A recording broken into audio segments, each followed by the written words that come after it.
Bismillahirrahmanirrahim. Assalamualaikum warahmatullahi wabarakatuh.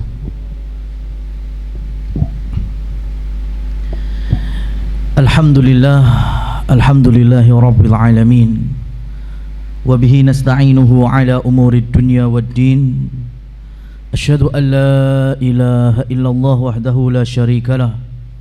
Wa asyhadu anna Muhammadan abduhu wa rasuluhu la nabiyya wa la rasula ba'dah. Amma ba'du fa inna asdaqal hadithi kitabullah wa khairal hadi hadi Muhammadin sallallahu alaihi wa alihi wasallam wa syarrul umuri muhdatsatuha fa inna kulla muhdatsatin bid'atun wa kulla bid'atin dhalalatun wa kulla dhalalatin finnar. Jamaah muslimin muslimat, hadirin wal hadirat rahimani wa rahimakumullah.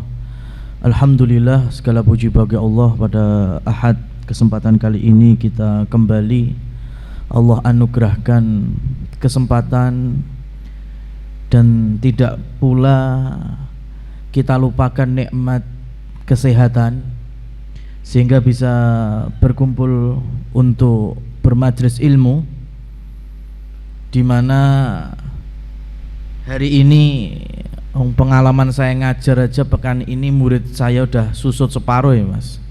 Enek sing izin greges, pilek, macam-macam, masya Allah. Artinya kalau hari ini kita bisa berjumpa dalam kondisi sehat walafiat, maka ini merupakan anugerah yang agung dan besar, dan kita berdoa kepada saudara-saudari kita yang sedang Allah uji dengan sakit, Allah sembuhkan, Allahumma amin. Ma'asyiral muslimin rahimani wa rahimakumullah.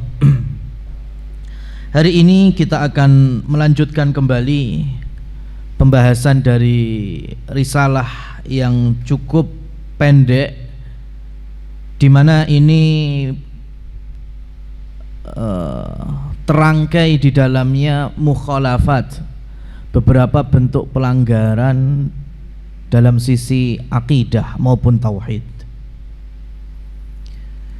Pada bulan yang lalu kita telah sampaikan muqaddimahnya sampai poin yang pertama atau kedua itu. Maka kita akan melanjutkan pembahasan terkait dengan poin yang kedua. Yang kemarin sudah istighatsah, kemudian sekarang yaitu adzabhu li ghairillah, menyembelih bukan karena Allah, dan sudah kita bahas dalil yang pertama. Kita masuk contoh-contoh penyembelihan yang terlarang adalah adzabhu lil jinni li'tiqadihim annal jinna tadurru wa tanfa'u wa hadza minasyirkil akbari. Menyembelih untuk jin, menyembelih untuk jin, karena berada di atas keyakinan jin itu bisa mendatangkan madharat serta bisa membawa manfaat, dan ini merupakan syirik akbar. Artinya bisa mengeluarkan pelakunya itu murtad, keluar dari syahadat. Dan jangan dianggap remeh ya. Ikrimah itu mantan budak, kemudian masuk ke dalam lingkungan majelisnya Abdullah ibnu Abbas, salah seorang sahabat yang Rasul sampaikan paling faham Al-Quran, ahli tafsirnya para sahabat. Ikrimah mengambil ilmu dari Abdullah ibnu Abbas, dan Ikrimah bercerita dahulu yang namanya bangsa jin itu takut sama manusia. Dahulu bangsa jin itu takut sama manusia. Kenapa? Karena jin tahu bahwa Allah ciptakan manusia sesempurna ciptaan dari makhluk yang lainnya. Allah ciptakan fi ahsani taqwim, ya, dalam bentuk rupa yang paling sempurna untuk bisa beribadah kepada Allah. Jadi jin itu sungkan. Lalu muncullah fase di mana manusia ketika lewat di suatu wilayah dan wilayah itu dikenal angker, wingit, itu manusia memulai minta izin. Ini bagian dari nantinya tafsir surat Al-Jin. Sebagian dari para manusia ya'uduna birijalim minal jinni fazaduhum rohaqa. Jadi muncul manusia yang minta izin kepada Simbau Rekso atau istilah lainnya danyange wilayah tersebut. Kalau Syekh Muhammad At-Tamimi di dalam kitabnya itu menunjukkan contohnya adalah na'udzu bisayyidi hadzal wadi. Kami meminta perlindungan dari yang menguasai lembah ini, yang menguasai bukit ini, wilayah ini. Dari siapa? Bangsa jin. Mungkin kalau versi lokal ya nuwun sewu mbah, numpang lewat. Itu kalau pakai lisan. Kalau nggak ngomong gimana? Cukup pakai kode klakson, din din din, ya, nggak ada apa-apa, nggak ada kendaraan yang lewat, nggak ada kucing nyebrang, kambing lewat, tapi dibeli terus di daerah-daerah tertentu. Meskipun nggak ngomong, tapi di dalam hati ada keyakinan bahwa di sini ada danyangnya, penunggunya, kita diminta untuk izin dulu. Hati-hati. Ini cerita siapa? Ikrimah, salah seorang tabi'in. Lah karena manusia sudah mulai minta izin ke mereka, maka bangsa jin akhirnya dengan karakter yang sombong, karakter yang mempermainkan jahil, apalagi dari jenis setannya. Ini makanan empuk. Sekarang gini, kalau camatnya jin, ya kan, atau lurahnya jin bilang ke anak buahnya, hehehe, jin-jin rakyatku, ini ada manusia mau lewat, ojo mbok ganggu. Bisa apa enggak? Mampu apa enggak? Sangat mampu. Ya, sangat mampu. Wong jenengan kalau pengen lancar jalan, mungkin pakai jasa patwal, bisa jalan lebih lancar, bisa. Ya, jadi kalau komandan jin memerintah kepada anak buahnya supaya mereka jangan menjahili, jangan ngerusui manusia yang mau lewat, bisa, sangat bisa. Tapi nggak cukup di sini. Semakin orang dari kalangan manusia takut, akhirnya mulai minta sesuatu. Apa itu? Sajen, ya, tumbal. Dan manusia mulai mengikuti perintah dan permainan bangsa jin tersebut. Jadilah sampai di level menyembelih bukan karena Allah, tapi menyembelih karena jin. Jadi syirik itu kalau awalnya bercanda pun nggak bisa diterima candaan itu.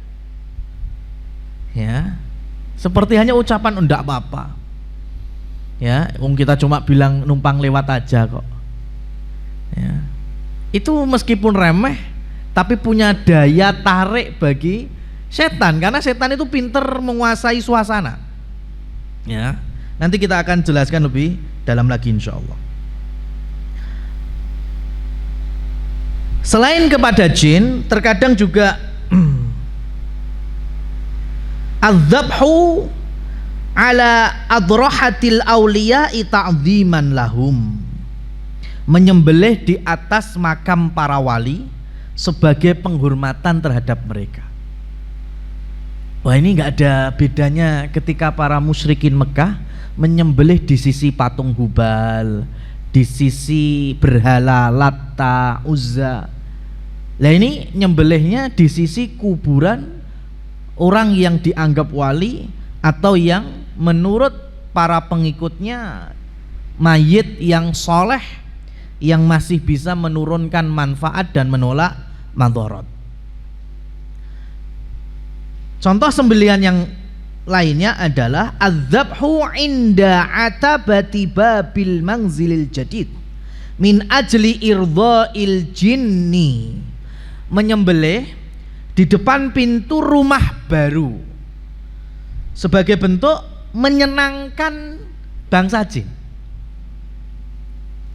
Ya, menghormati bangsa jin. Ini contohnya rumah. Kalau mau di breakdown banyak yang lainnya. Contohnya apa? Proyek bangun jembatan.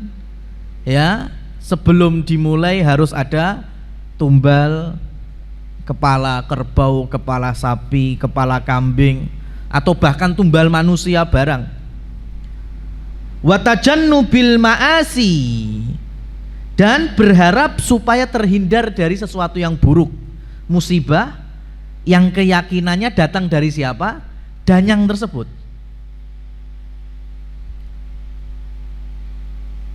Amma idza kana dzabhu li ikramil jiranil judud wa ta'arrufi alaihim wa syukran lillah ala ni'mati wa ikramil aqaribi wal asdiqai wa hadza khairun yuhmadu alaihi fa'iluhu. Namun kalau nyembelihnya sebagai bentuk untuk memuliakan, menghormati tetangga karena warga baru, ya, atau ya sebagai basa-basi perkenalan orang baru tinggal di tempat tersebut, dan sebagai bentuk rasa syukur kepada Allah Subhanahu wa ta'ala atas nikmat dan karunia bisa bangun rumah contohnya, atau untuk lebih mendekatkan, ya, sebagai bentuk penghormatan dan memuliakan sanak famili, teman-teman, ya, maka sembelihan ini dilakukan. Ini baik, ya, baik, bahkan pelakunya dipuji. Syaratnya apa? Syaratnya ketika rumah itu, ya, sekalian sudah jadi. Jangan di fase-fase orang menilai kita nyembelih sebagai bentuk penghormatan bangsa jinnya. Seperti tadi ketika naik pondasi, ya, nyembelih, naik usuk wuwung nyembelih. Yang di masyarakat terkenal itu mesti untuk ubo rampai atau sesembahan, bukan hanya untuk manusia tapi ada untuk jinnya. Ini harus dihindari, ya. Silahkan, nyembelih itu bagian dari ibadah, bahkan tidak jarang disandingkan dengan sholat. Inna sholati wa nusuki, sesungguhnya sholatku dan sembelihanku, digandengkan. Inna a'tainakal kautsar fasholli li rabbika wanhar, dirikanlah sholat dan menyembelihlah. Jadi ibadah menyembelih itu erat kaitannya dengan sholat.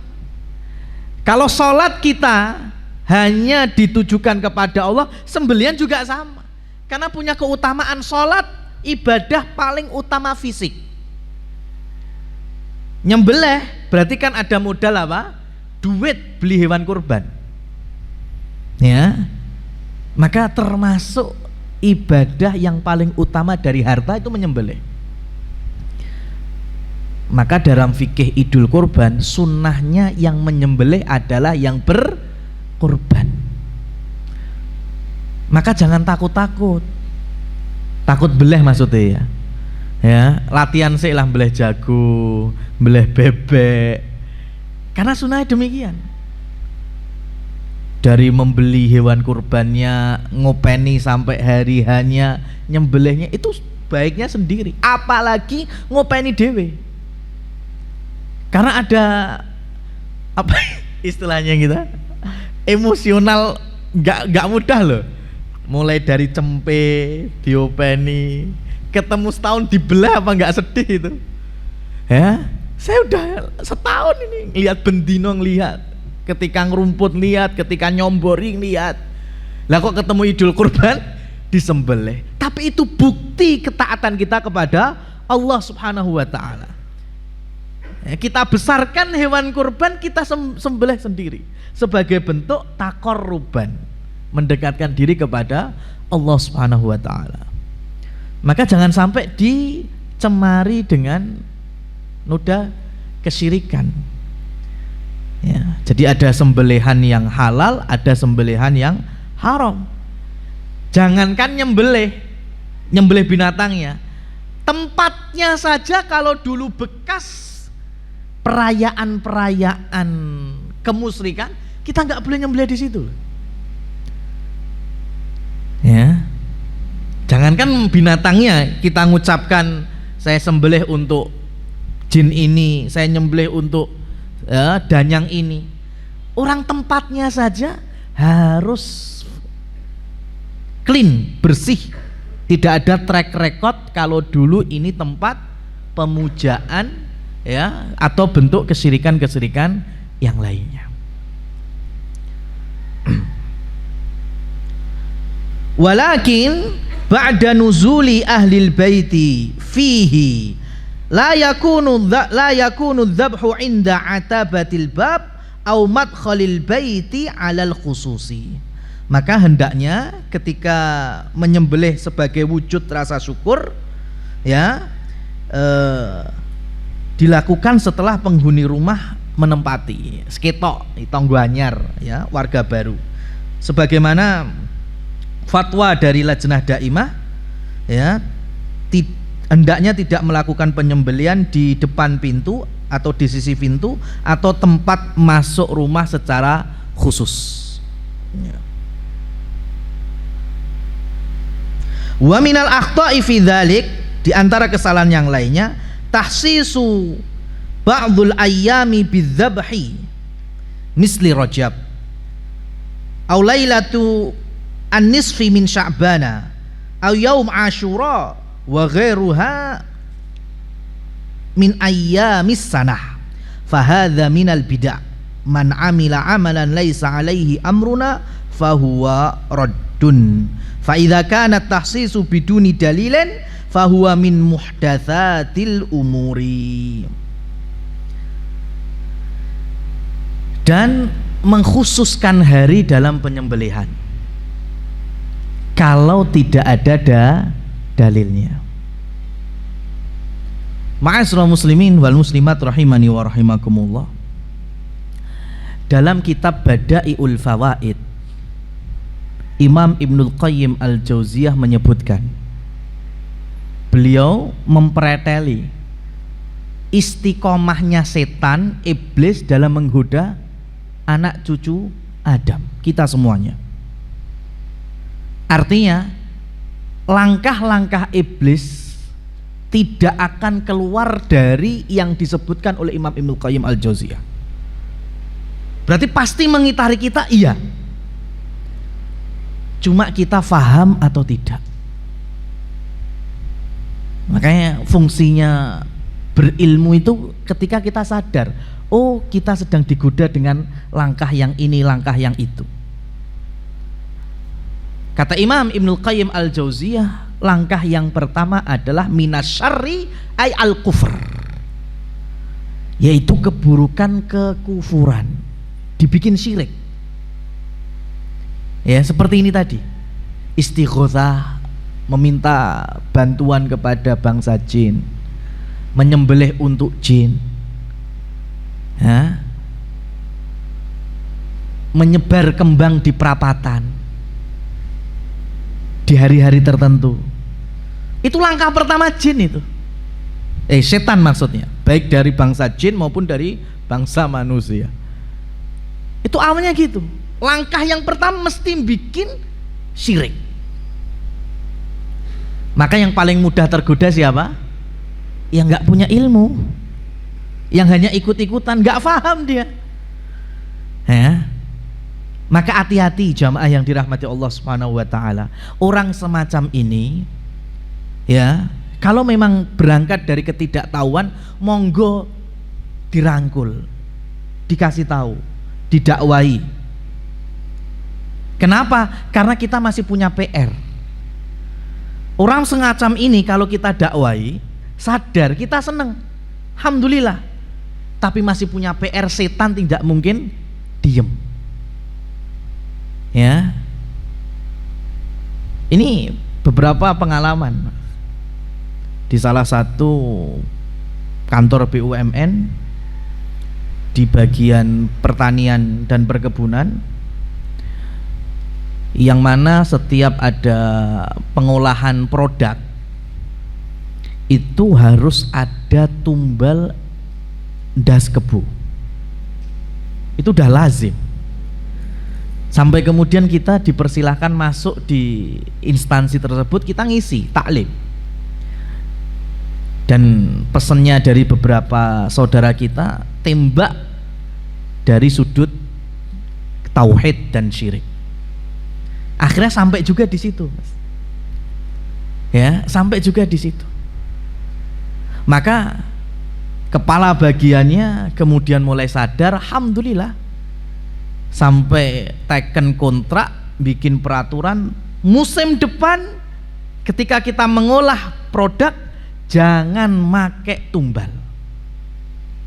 Nah, sudah kabaknya gitu kan enak, bawahnya ngikut aja kan. Dan alhamdulillah tidak ada sama sekali. Tapi perlu diketahui, tidak ada tumbal, mesin produk mati, nggak nyala. Ya, nggak nyala. Wah, itu sampai teknisi, ya, pusat Jakarta diundang, gagal. Sampai teknisi brandnya alat itu dari luar negeri didatangkan, nggak bisa nyala. Ya, nggak mungkin setan diem saja saat itu, nggak mungkin. Bertahun-tahun dia mesti dapat penghormatan, dapat sajen, dapat apa? Kok tahun ini enggak? Ya jelas marah, Mas. Ya. Maka kalau sampean mengingatkan orang yang nyawuri kembang di perempatan jalan di hari-hari tertentu, malam-malam tertentu, itu kalau sadar, alhamdulillah, kita patut seneng itu. Tapi masih ada PR. Ya. Umpamanya malam jemah atau malam setu, biasanya disawuri kembang. Kok ya, per malam setu pekan ini orangnya sudah sadar, sudah tobat, sudah tahu, sudah nggak ngakukan lagi. Jangan seneng, Mas. Nanti minggu depan Allah sedang kasih ujian itu, dengan izinnya, dengan ridho Allah, dengan kehendaknya, enek kecelakaan tenan gitu. Entah kecelakaan tunggal, kecelakaan beruntun. Kenapa? Karena ada dua yang sedang kita hadapi. Yang pertama adalah ujian. Bagi orang yang sudah mengenal tauhid, ini ujian. Oh, ini berarti ujian supaya kita lebih kuat bahwa yang mendatangkan manfaat dan madharat hanyalah Allah. Berarti mesin mati, mesin hidup, ya, itu atas izin Allah. Ada orang kecelakaan, jatuh atau tidak, semuanya atas izin Allah. Itu kalau orang mulai sadar. Tapi tadi orang-orang yang mudah tergoda oleh iblis dengan langkah yang pertama, Ya. Maka mereka bisa alok-alok yo to tenan to. Kandhani. Ya kan? Ngene iki kudu enek ubo rampene iku kudu. Ya. Kembang wae regane piro to? 5.000 entuk sak bungkus karek nyauri wae kok. Angel men. Itu. Ya. Ya ini memang betul-betul ujian dalam berdakwah tauhid dan mengembannya. Karena bukan hari ini. Kita sampaikan tadi zaman tabi'in Ikrimah muridnya Abdullah ibnu Abbas sudah menceritakan. Sejak dulu tuh kayak gitu. Ya. Dan gak ada bedanya para nabi dan para rasul. Tidak semua para rasul itu punya keahlian bikin kapal seperti hai Nabi Nuh. Tidak semua para nabi punya skill jahit sebagaimana Nabi Idris bisa bikin baju dari kulit. Ya. Tidak semua Allah karuniakan mukjizat seperti Nabi Isa yang ahli medis. Enggak semua para nabi dan rasul pandai berdagang seperti Nabi kita Muhammad sallallahu alaihi wasallam. Tapi Allah samakan mereka kemampuan dan perhatian mereka dalam berdakwah tauhid. Itu semuanya sama. Di dalam Quran surat Hud itu ada cerita banyak para nabi. Ada Nabi Hud sendiri, Nabi Syuaib, ya, Nabi Musa, dan beberapa nabi yang lainnya. Dakwah mereka apa? U'budullah, u'budullah. Ya, sembahlah Allah satu-satunya. Hanya Allah ilah satu-satunya. Karena memang satu. Tugas mereka sama dari Nabi Rasul Nuh sampai Nabi kita Muhammad sallallahu alaihi wasallam, ani'budullaha wajtanibut taghut. Menjadikan Allah satu-satunya sesembahan dan mengkufuri semua sesembahan selain Allah. Nah, itu memang meskipun skillnya dalam kultur masyarakat atau istilah kita budaya macam-macam. Makanya salah satu ahli ilmu yaitu Ibnu Khaldun rahimahullah tabaraka wa ta'ala itu membagi hadharah peradaban itu ada 3. Peradaban yang paling bawah adalah peradaban manusia mampu menciptakan sesuatu yang bermanfaat seperti bangunan, rumah, jalan, gedung, bahasa mudahnya infrastruktur. Antum tahu kan piramid? Antum tahu Sphinx? Ya, Kolosium? Itu semuanya dianggap peradaban atau tidak? Kita tidak menafikan, itu peradaban. Hasil karya manusia. Rumah antum kuat berapa puluh tahun kan? 200 tahun kuat? Belum tentu kan? Madain Soleh, rumah tempat tinggalnya umatnya Nabi Soleh, itu sampai hari ini masih ada itu di bagian selatan Saudi yang dikenal dengan Madain. Ya, bagaimana gunung diukir, ya, rumahnya awet sampai hari ini. Peradaban bukan itu? Peradaban. Jangankan kita hari ini bangun piramid, wong nemokne piye cara bangunnya sik bingung e. Leh noto watune piye? Sampai bingung masih. Ya apa enggak? Tapi ternyata itu peradaban paling rendah. Peradaban paling rendah. Kenapa? Karena semuanya tidak ada kaitannya dengan Allah Subhanahu wa taala. Bahkan mereka yang memiliki itu semuanya orang-orang yang musyrik, yang kafir. Kolosium sampai hari ini kita tahu. Coba fungsinya apa kolosium itu? Ngelihat menungso didu mbek kewan. Ya apa enggak? Atau minimal budak sama budak. Suruh kelahi sampai mati ditonton, Pak. Islam mengenal peradaban seperti ini? Anda.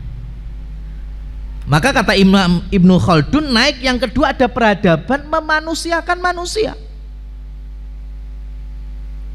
Ya, memanusiakan manusia. Yang mana saat itu Romawi Persia nggak ada hormat-hormatnya, masih ada sistem kasta, ya, dan lain seterusnya.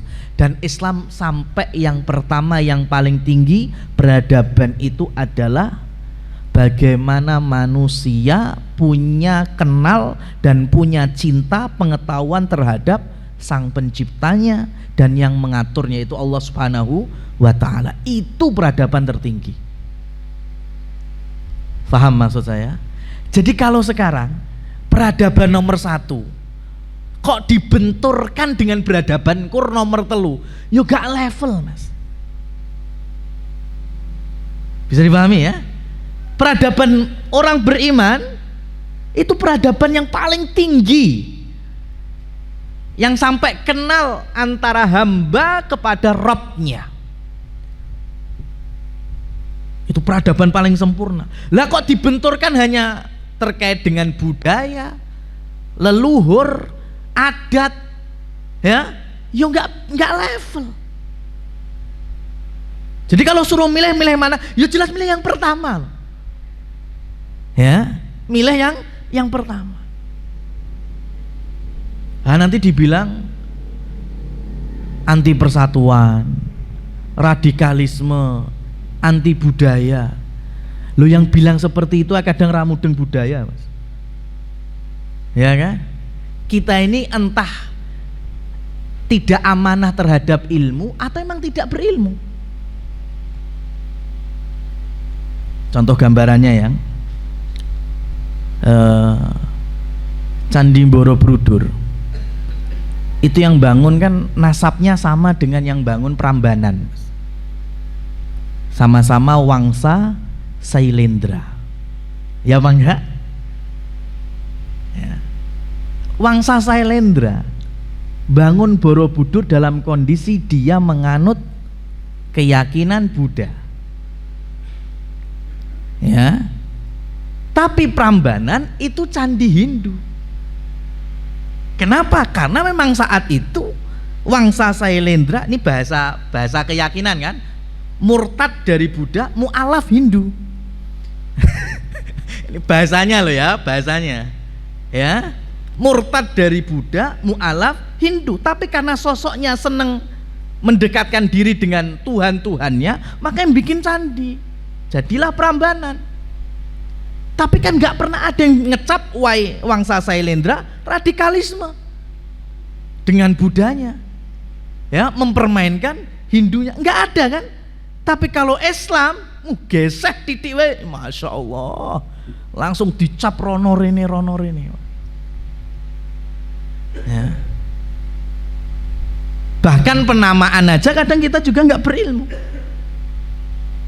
Dimana Raffles ketika menemukan Candi Borobudur itu kan awalnya, ya, candi bahasa sekitarnya Boro ditemukan di daerah Bodo, makanya disebut dengan Candi Bodo.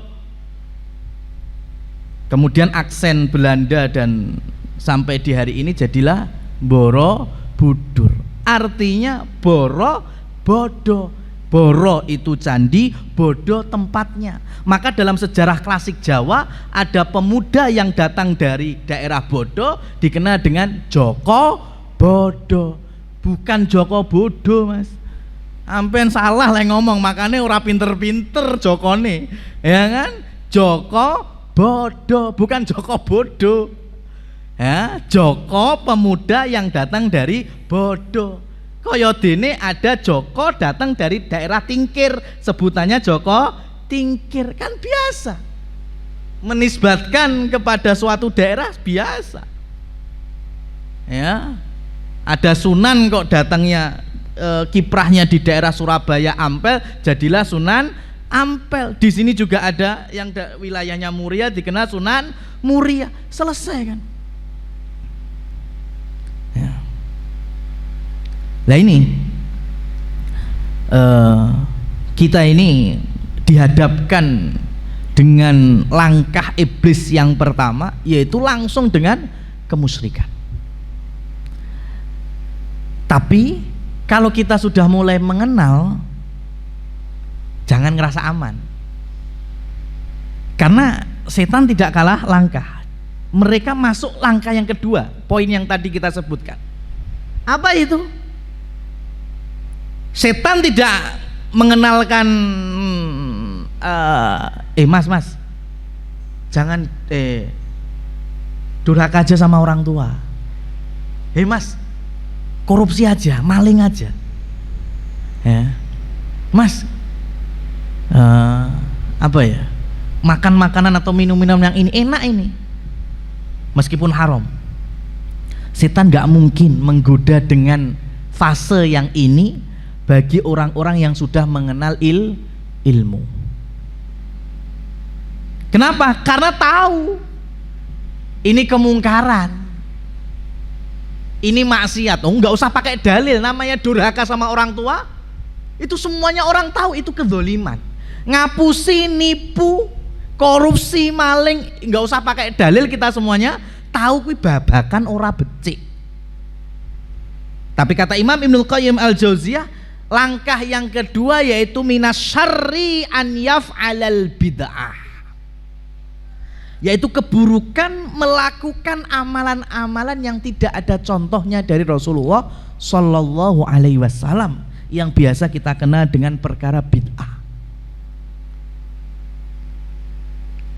Bahkan beliau melanjutkan, fahadza dzanbun la yutabu alaihi, karena ini merupakan dosa, pelakunya tidak merasa berdosa, maka potensi tobatnya jarang. Contohnya ini, ada orang yang semangat beribadah tapi nggak punya ilmu, habis di sini mas. Ya, di bulan Rajab dia mengkhususkan nyembelih, kemudian dibagikan kepada tetangganya, ngundang keluarganya. Kalau ditanya, kok nyembelih dadak ngenteni Rajab toh, ngenteni nisfu Sa'ban toh? Ya, nggak boleh itu mengkhususkan. Beda kaya dene Idul Kurban, ya memang di tanggal 10 dan hari tasyrik. Beda dengan akikah. Ya, emang ada hari ke-7-nya atau hari ke-14-nya atau hari ke-21-nya. Atau nyembelih-nyembelih yang sifatnya mutlak. Ya, pengen syukur ya, baru naik pangkat ya, nyembelih ya. Kenapa harus mengkhususkan di waktu-waktu tertentu? Nah, kalau kita ngeluruskan, belum tentu mau nerima. Loh, saya kan ini ibadah. Apik. Nah, ini setan bergumul di sini, mas. Seneng banget ongkang-ongkang kaki di nomor 2 ini. Kenapa? Karena pelakunya tidak merasa berdosa. Rasul Shallallahu Alaihi Wasallam itu ngajari sholat wajibnya 5 kali tuntas. Yang sunnahnya dari yang malamnya diterangkan. Ada tahajud, qiyamul lail, ada witirnya. Siangnya juga ada, contohnya duha.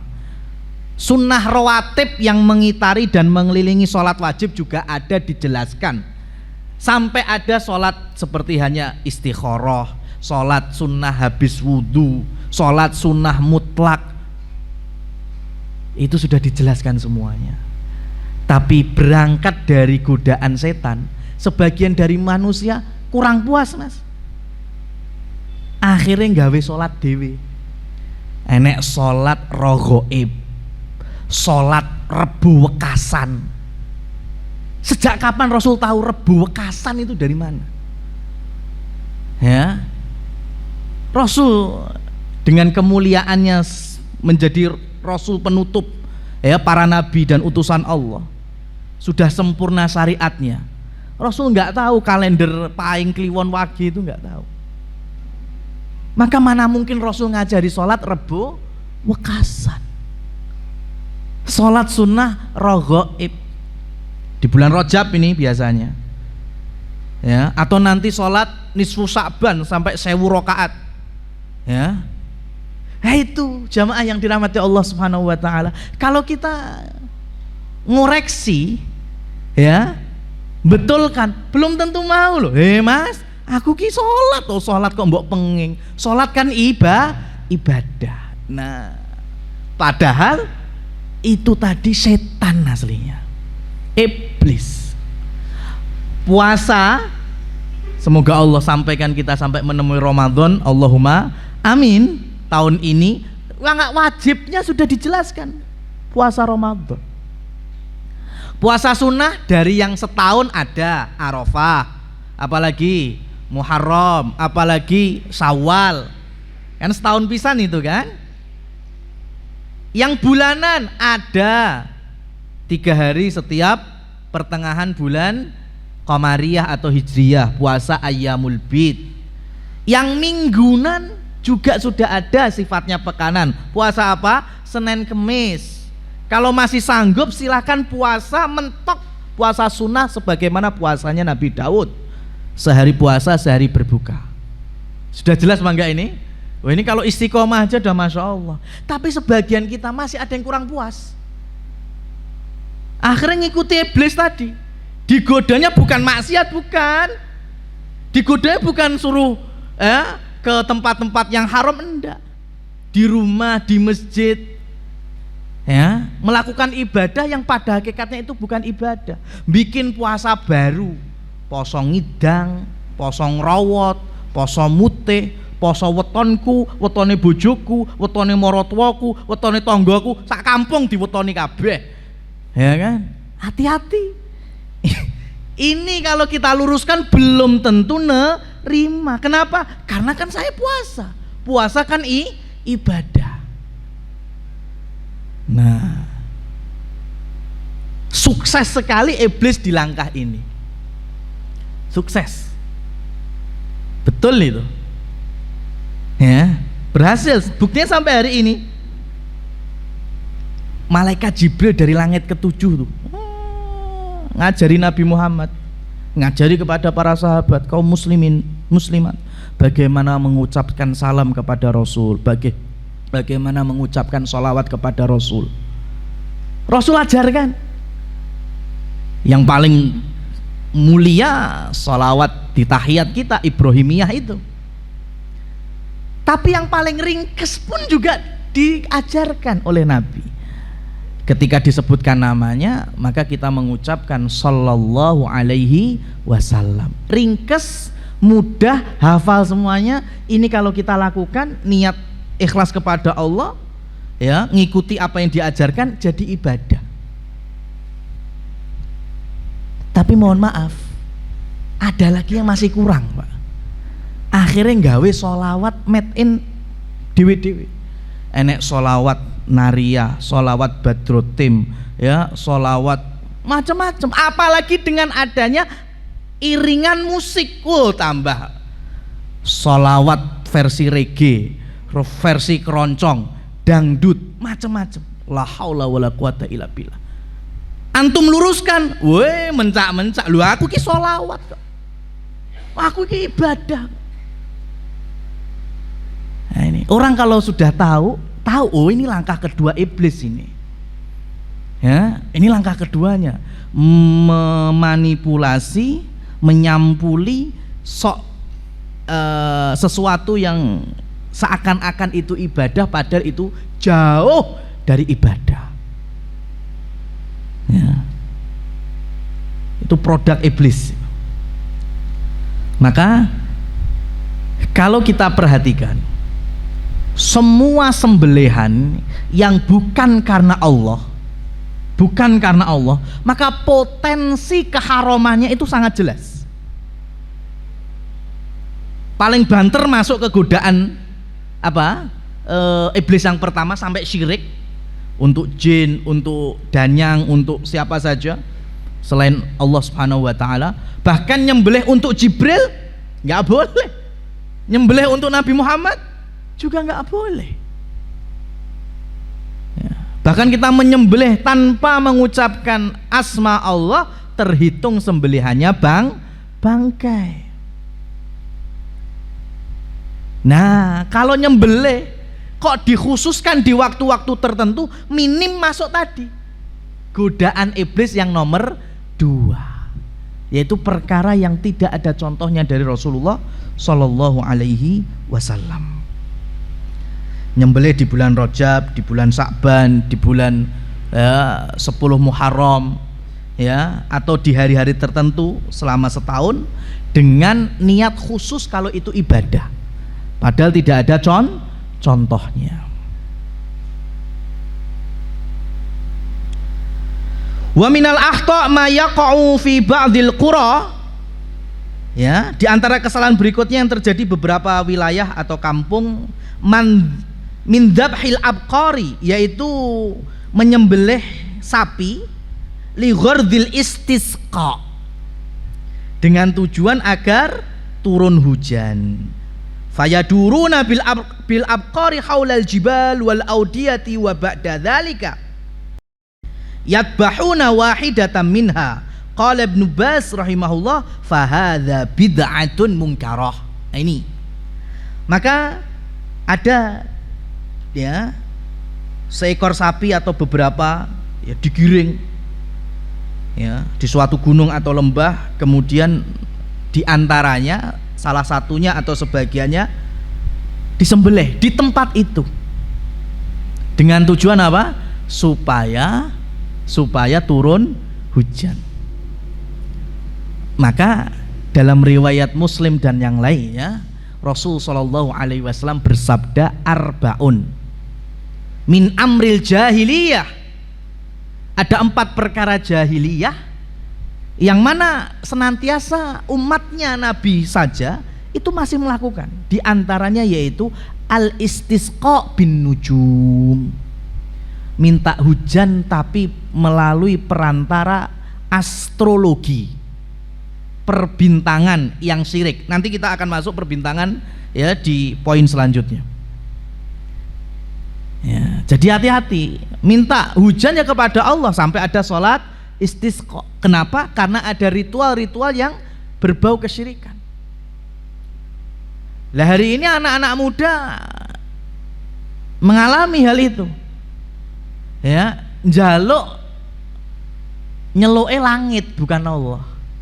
Langit turunkan hujan dong, langit ya beri aku ini dong, la haula wala quwata illa billah. Hati-hati, kalau ini sifatnya bercanda kalau syirik ya, orang-orang munafik saja nyandain ayat Allah, Rasulullah ya, dicap sebagai qad kafartum ba'da imanikum, kalian telah kufur setelah sebelumnya beriman. Hati-hati candaan semacam ini ya. Zodiak ya, ini bagian dari tanjim. Zodiak itu kalau kita bercanda, awalnya bercanda tapi engko iso kedaden loh. Contohnya ini udah ngaji semua kan ya, nanti ketemu majalah atau selebaran ada zodiaknya. Ya diwaca ya. Gak oleh kuwi. Khurafat, syirik, tatoyur. Orang dolanan wae dolanan. Oh ya wis. Kowe apa? Aku Gemini. Oh ya Gemini. Awakmu apa? Aquarius.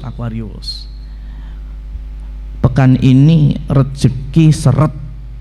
Ya kan? Urusan susah, banyak aral melintang. Langsung ya toh syirik rasa diwaca. Ya, tatoyur itu musyrik. Pekan berikutnya kumpul lagi.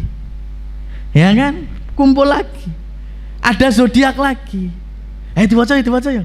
Rasa. Ora apa-apa guyon dolanan. Oh iya. Awakmu Gemini. Ya. Pekan ini rezeki Anda lancar. Dari tempat yang tidak diduga-duga, ya, seperti air hujan dan gerimis, ya, mengalir terus. Itu tiba-tiba langsung iso ngene, Mas. Alhamdulillah. Nah, toh. Pekan lalu karena elek diomong syirik, diomong musyrik. Ya, tapi karena pekan ini kok koyo apik, dihamdulillahi. Apa ini namanya?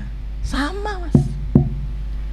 Makanya jangan main-main. Kalau dalam ranah kemusyrikan, jangan main-main. Awalnya canda, akhirnya mau. Alhamdulillahin mbok ndek sapa? Mbok ndek zodiak itu jadinya. Percaya nujum berarti kan setidaknya. Gitu. Hati-hati, tipis setan tuh, tipis. Ya.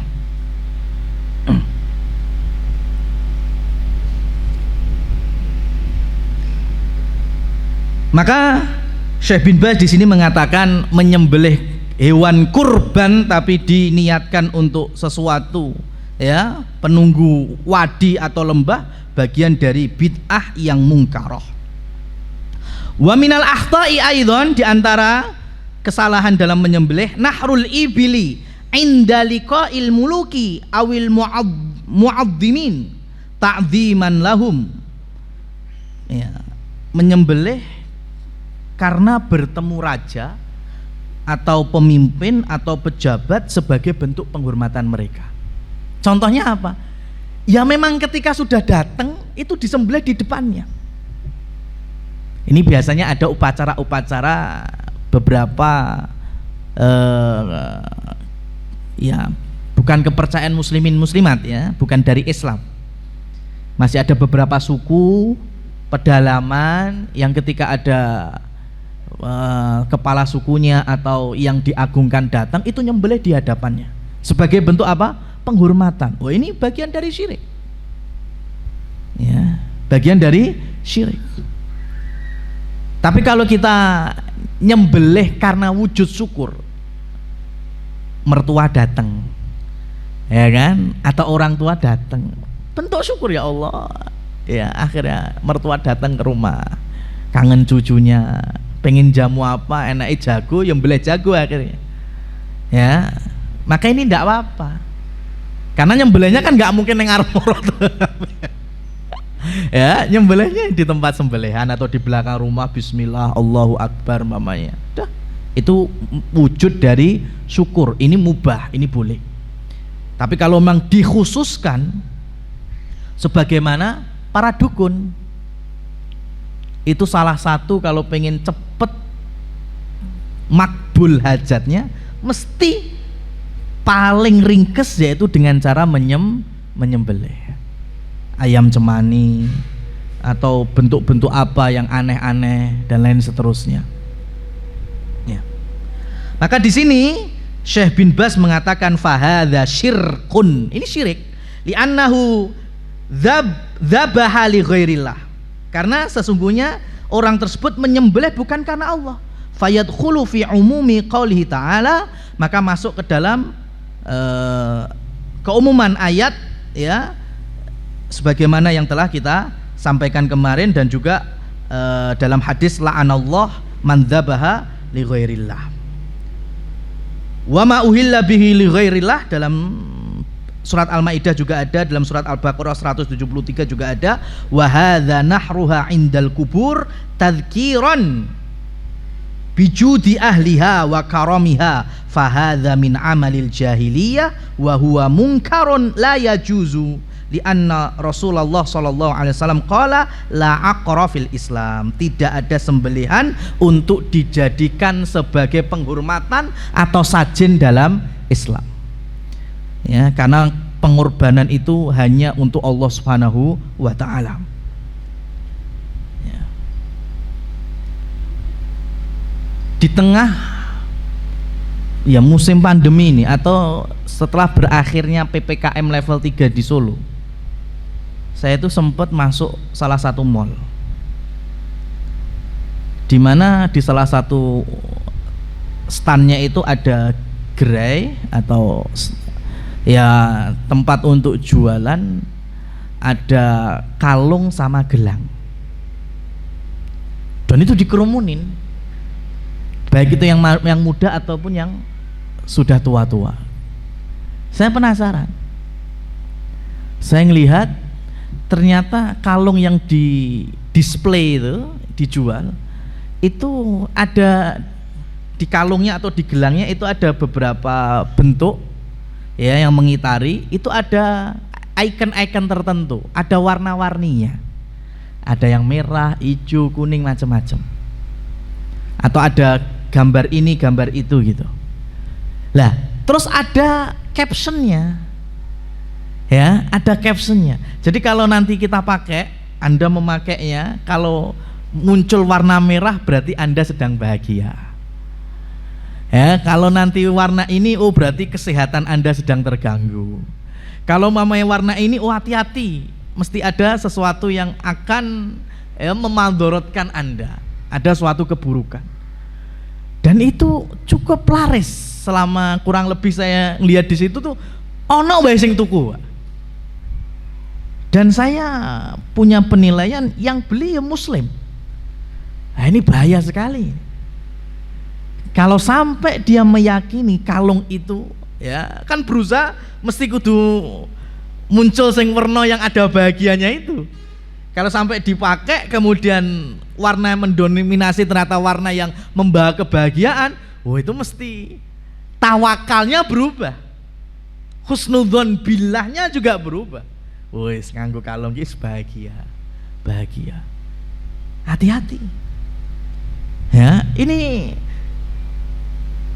bilang bicara kemusyrikan-kesyirikan itu bukan kemudian gawe kalung disembah, enggak, meja disembah, enggak, bahkan hanya sebatas man ta'allaqa tamimatan, siapa yang menghantungkan jimat, rajah, wifik atau sejenisnya, ya, tapi punya keyakinan bisa mendatangkan manfaat, menolak bala, itu tadi hanya digantungkan saja tapi punya keyakinan, fakot asroka, maka telah terjatuh ke dalam kesyirikan.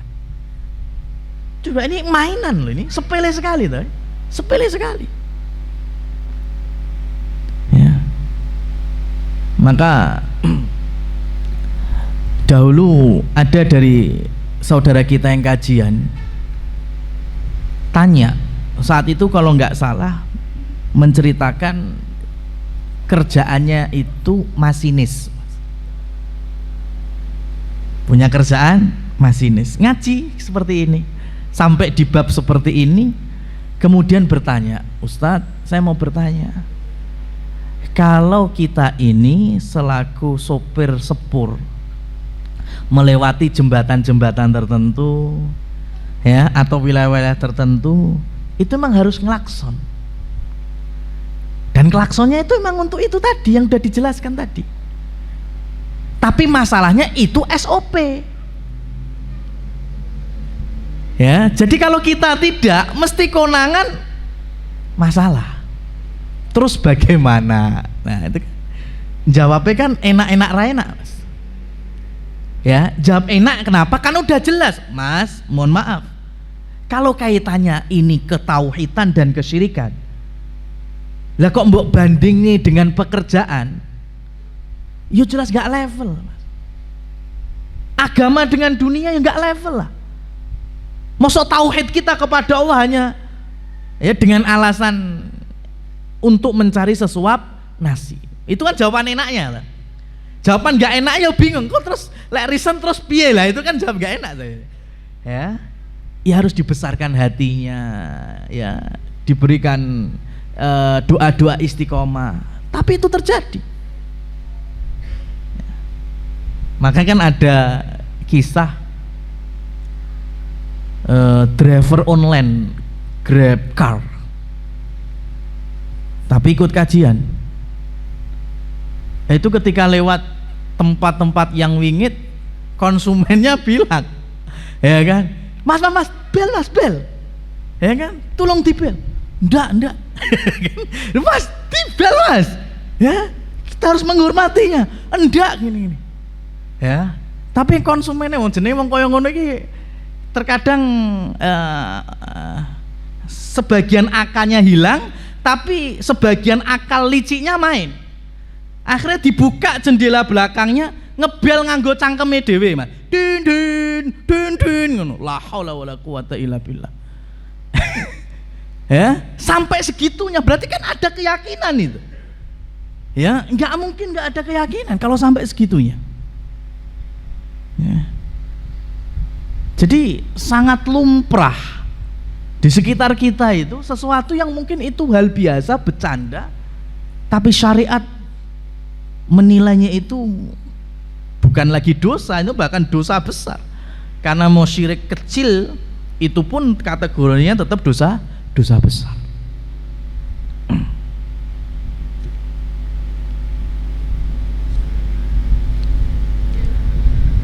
Ma'asyiral muslimin wal muslimat rahimani wa rahimakumullah tabaraka wa ta'ala.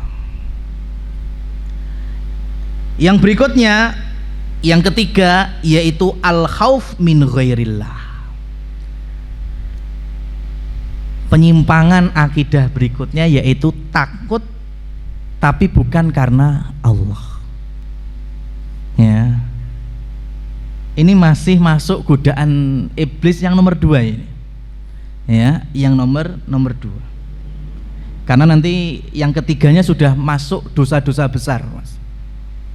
Jadi iblis kalau sudah nomor 1, nomor 2 gagal, itu masuk ke nomor 3, yaitu dengan dzunub, dosa-dosa yang sifatnya besar. Makanya terkadang kan ada sebagian kita sudah aktif, sudah istiqomah ngaji, tapi sama orang tuanya durhaka, tidak sopan. Itu hati-hati, Mas. Hati-hati, itu godaan setan itu. Ya, godaan setan. Mungkin saya percayalah, insya Allah para jamaah sudah tahu lah, ini makanan haram, ini minuman haram, ini harta haram. Ya, yang profesinya masih terkait dengan riba, itu sudah yakin, sudah setidaknya sudah mulai mengenal. Tapi ada dosa besar yang mungkin sekarang ada di tubuh kaum muslimin, bahkan yang rajin kajian. Rasul sallallahu alaihi wasallam bersabda, la yadkhulul jannah namam wa fi riwayah qattat. Tidak akan masuk surga orang yang mengadu domba. Berarti ngadu domba itu dosa besar. Lah terkadang kita nggak ngerasa dengan adanya skill edit video. Ya, kita udah belajar sama ustadz atau dai yang lurus akidahnya, masya Allah, seneng dia, ngefan. Ketemu lagi sama ustadz yang lurus akidahnya, lurus manhajnya, tapi dalam beberapa cabang dari ilmu, apalagi fikih umpamanya, ada pendapat dari ustadz yang tidak digandrungi, ya, bilang bahwasanya oh ini salah. Kemudian ustadz yang digandrungi, oh ini nggak salah, ini masih mubah atau sejenisnya. Oh akhirnya sing disenengi dikat, sing gak disenengi dikat, diperang nih, Mas. Deng, jadi panas, viral. Wah, akhirnya yang jadinya bukan berilmu, tapi mulai menelanjangi ahli ilmu tersebut. Hati-hati, ini setan kayak gini. Ya, setan kayak gini. Nggak mungkin lah masuk setan di orang-orang kajian, ya, ngasih perkara makanan haram, minuman haram, kan nggak mungkin. Maka dicelah itu, diadu domba. Orang ada beberapa, ya, dari poin agama ini yang harus kenceng, ya kita kencengi. Ya, yang bisa toleransi, ya, banyak samahahnya antar para ulama, apalagi di zaman ini, ya kita agak slow down. Mungkin ada sebagian dari kita masih tidak setuju dengan adanya video shooting, recording, streaming, ya, karena kenceng sekali dalam masalah hukum gambar. Ada juga yang seperti Syekh Shaleh Fauzan hari ini, ya. Lah masalahnya ini kalau yang berilmu tahu, oh ini para ulama berhujah demikian, para ulama berhujah demikian. Ini enggak, goro-goro karena ada streaming akhirnya pindah kajian. Lah ini kan repot, ya, hanya karena mengharamkan ini, mengharamkan itu, padahal masih ada samahahnya di antara ahli ilmu. Hati-hati, itu bawaan iblis yang nomor 3 ini, dari dosa besar. Ini contoh yang kajian, yang di luar kajian banyak sekali. Yang penting kita tahu tandanya. Dosa besar itu pasti ada ancaman neraka, teguran, laknat Allah, azab. Itu tanda dosa besar. Kita buang air nggak cebok, dosa besar apa dosa kecil? Dosa besar. Kenapa? Karena ada ancaman siksa kubur. Ya. Ini yang ketiga. Kita aman, setan masih belum nyerah. Masih ada yang ke berapa berarti? Keempat. Dosa kecil. Maka para ulama, salah satunya Abdullah ibnu Mubarak, jangan ngelihat besar kecilnya. Ojo ndeleng burine. Tontonan ngarepe yaitu dosa. Ya, jangan lihat belakangnya besar kecil. Tonton depannya itu dosa. Ya. Namanya dosa berarti kita sedang maksiat kepada Allah. Meskipun kecil, gunung itu besar, ora watu gede, siji utuh blenuh ndak. Tapi itu rangkaian dari kerikil, batuan, pasir, tanah, jadilah gunung yang sebegitu gedenya. Maka dosa kecil kalau dilestarikan bisa jadi gede. Minum wedang panas, didamu, hauf, itu pakai mulut. Termasuk bagian dari dosa kecil. Kalau pengen ndang adem ya celakno pas angin. Ya kan? So cepet dingin. Pakai sendal sisian, satu kaki kaya dolanan engklek itu. Ya, itu pakai sendalnya setan kayak gitu. Makanya itu bagian dari dosa kecil. Kalau kita istighfar aja Allah ampuni. Atau kita tutupi dengan amal kebaikan, wa adbi'il hasanata tamhuha. Ikuti dengan kebaikan selanjutnya, itu Allah udah ampuni. Tapi hati-hati, jangan kemudian melestarikan dosa-dosa kecil. Lah kalau masih gagal setannya, dalam kitab yang sama Badaul Fawaid, Imam Ibnu Qayyim menyebutkan setan mulai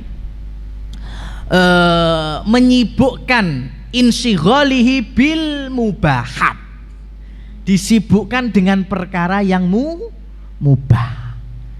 Perkara mubah itu kan jane ya dilakokne ya ora enek pahala, ditinggalne ya ora dosa. Tapi orang beriman cerdas. Orang beriman cerdas. Cerdasnya apa? Setiap amalan yang mubah diniatkan ibadah. Contohnya apa? Makan. Diniatkan supaya kuat pas sholatnya atau pas ngajinya. Mandi diniatkan dengan badan seger, nantinya nggak ngantuk pas kajian. Umpamanya gitu. Jadi ibadah. Tapi kalau kita makan, mandi, nggak ada niat sama sekali, ya berarti ya makan kita sebatas untuk wareg, mandi kita sebatas seger gitu aja. Ya, hobi juga sama. Bayangkan mas, hari ini orang itu makan saja, ya, makan saja, goro-goro pengen sensasi, golek mangan kudu sing pinggire enek singone, enek macane, ya kan? Apalagi tempat-tempat yang viral, antrinya bisa sejam 2 jam, yo dinteni loh mas, gogok di situ. Itu padahal kalau diganti dengan baca Quran wis untuk pirang juz mas. Bukannya salah, saya nggak bilang dosa loh ya. Ini kan mubah, tapi hati-hati. Overdosisnya itu tadi, berlebihannya itu tadi, itu godaan dari iblis. Ini yang biasanya yang laki-laki, jenenge hobi mancing ini jane ora dosa toh, ya kan? Tapi terkadang ada yang kerjanya sepekan 5 hari atau sepekan 6 hari, ketemu 1 hari weekend libur. Kalau mengajak keluarga atau bermain dengan anak, guyonan sama istri itu jadi ibadah.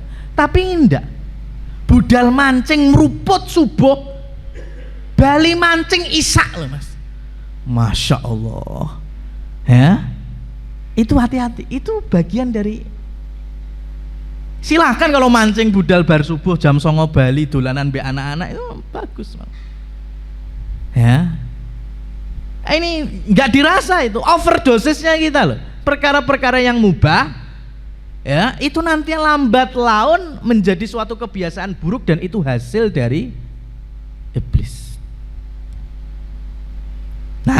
ini nanti contohnya ketika ada rasa takut bukan kepada Allah Subhanahu wa ta'ala.